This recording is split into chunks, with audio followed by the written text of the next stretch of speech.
গল্প সমমূল্যায়ন।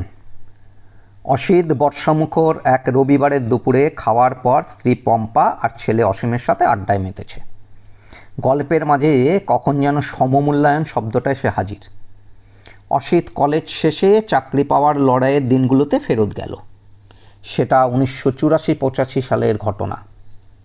অসিত একটা টাইপরাইটিং ইনস্টিটিউটে টাইপের সাথে স্টেনোগ্রাফিটাও শিখত। অনেক সিনিয়র দাদা দিদারাও ছিল ওই দলে। এদের মধ্যে অনেকে ভালো ভালো অফিসে চাকরিও করত, শুধু হাতের স্পিড ঠিক রাখার জন্য অফিসের পরে বাড়ি ফেরার পথে ওই ইনস্টিটিউট ঘুরে যেত। ওই সময় ইনস্টিটিউটের মালিক কাম প্রিন্সিপাল অবশ্যই থাকতেন। অসিতের ক্লাসমেট জয়ের দাদা নিলয়দা অবশ্যই আসত। বয়সটা চাকরি পাওয়ার শেষ সীমায়। ততদিনে জয়দেব রেলে চাকরি পেয়ে গেছে। বাড়িতে বা বাইরে হাজারো প্রশ্নের সম্মুখীন হতে হয়, কিন্তু নিলয়দার সেই একগুঁয়েমি ভাব। বলে, তফসিলি সম্প্রদায়ের জন্য সংবিধানে আসন সংরক্ষণের যে সুযোগ আছে, আমি তা নিতে পারবো না। আমার খুব পরিষ্কার বক্তব্য যে আমি তো পিছিয়ে পড়া মানুষ নই, অন্যদের মতন সব রকম সুযোগ সুবিধা পেয়েছি।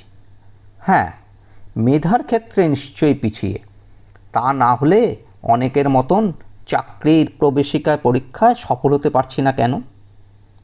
একদিন ক্লাস শেষে একজন দাদা সরাসরি নিলয়দাকে প্রশ্ন করল, সমস্ত চিন্তাভাবনা কি তোমার নিজস্ব?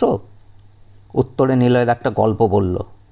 একদিন আমি বাসে যাচ্ছিলাম। এক বৃদ্ধ ভদ্রলোক কষ্ট করেই দাঁড়িয়ে যাচ্ছিলেন। কোনো যুবকও উঠে দাঁড়িয়ে জায়গা দিচ্ছিল না। তখন একটি মেয়ে উঠে দাঁড়িয়ে ওনাকে বসতে দেয়। বৃদ্ধের আশীর্বাদের উত্তরে বলেছিল, আমার তো দাঁড়িয়ে যাওয়ার ক্ষমতা আছে। সবসময় সংবিধান বা নিয়মের আক্ষরিক অর্থের সুযোগ সুবিধা নিয়ে প্রকৃত অসহায় মানুষকে বঞ্চিত করা উচিত নয়।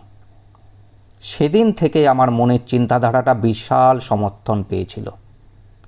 অসিত সবার মুখের দিকে তাকিয়ে ওদের মনোভাব বুঝে বলল, হ্যাঁ হ্যাঁ, সে বছরেই নিলয়দা আর আমি ব্যাংকে স্টেনোগ্রাফারের চাকরি পেয়েছিলাম।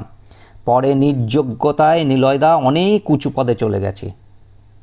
সবাই যেন এতক্ষণে হাঁপ ছাড়ল।